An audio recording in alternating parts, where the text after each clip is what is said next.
Halo, Assalamualaikum warahmatullahi wabarakatuh. Nama saya Sonaliantama Putri, NPM 19050017 dari Prodi Akuntansi semester 5, Universitas Dwi Hasan Bengkulu.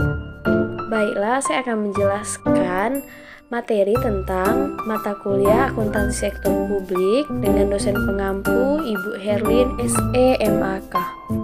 Di sini saya mengambil materi tentang catatan atas laporan keuangan. Nah, di sini ada 5 pokok pembahasan yang akan saya bahas nanti. Dan yang pertama itu pengertian catatan atas laporan keuangan itu sendiri, komponen pencatatannya, manfaatnya, tujuannya, dan unsur-unsur pencatatannya. Untuk poin yang pertama, kita akan bahas apa sih itu catatan atas laporan keuangan. Jadi, catatan atas laporan keuangan adalah catatan tambahan dan informasi yang ditambahkan ke akhir laporan keuangan untuk memberikan tambahan informasi kepada pembaca dengan informasi lebih lanjut yang disajikan pada posisi keuangan.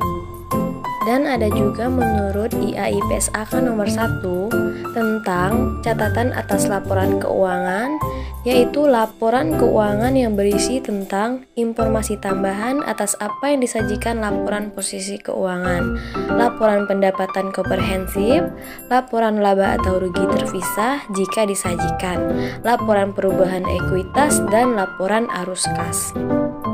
Catatan atas laporan keuangan juga mempunyai beberapa komponen yang terdiri dari ringkasan mengenai kebijakan akuntansi, informasi untuk menjelaskan jumlah saldo, informasi yang berhubungan dengan berbagai hal yang tidak dilaporkan dalam laporan keuangan, dan informasi tambahan yang diberikan oleh FSAB atau Financial Accounting Standard Board.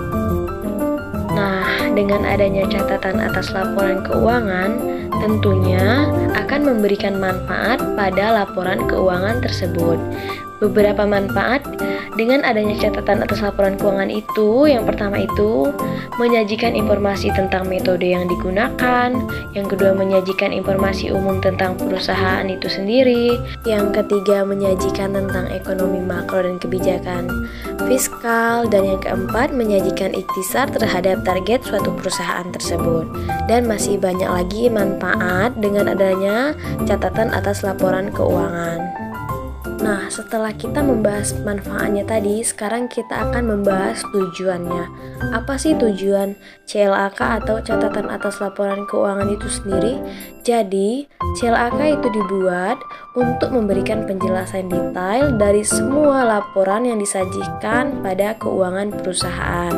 Catatan atas laporan keuangan itu sendiri dibuat untuk menghindari terjadinya kesalahpahaman dalam membaca dan menerjemahkan laporan keuangan, dan untuk menjawab pertanyaan-pertanyaan publik mengenai perkembangan posisi dan keadaan fiskal entitas pelaporan atau perusahaan, dan menyajikan data lebih rinci dan jelas dalam bentuk narasi sehingga memudahkan pembaca untuk mengerti kondisi keuangan suatu perusahaan. Dan yang terakhir ada unsur-unsur catatan atas laporan keuangan.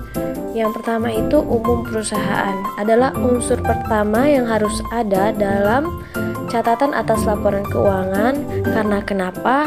Karena di sana akan disajikan sejarah dan latar belakang berdirinya perusahaan tersebut, tentang ADART-nya, visi misi, status badan hukumnya, penawaran saham, dan kebijakan lainnya. Yang kedua ada kebijakan akuntansi dan pos-pos laporan keuangan. Jadi ini maksudnya itu kebijakan akuntansi dasar dalam penyusunan laporan keuangan. Yang ketiga kebijakan standar akuntansi. Unsur ini terdiri dari kepatuhan laporan keuangan pada aturan-aturan yang ada di dalam SAK atau kebijakan standar akuntansi. Yang keempat, informasi kebijakan fiskal dan ikhtisar pencapaian kerja. Nah, yang dimaksud dengan informasi kebijakan fiskal itu informasi yang terkait dengan kebijakan laporan keuangan.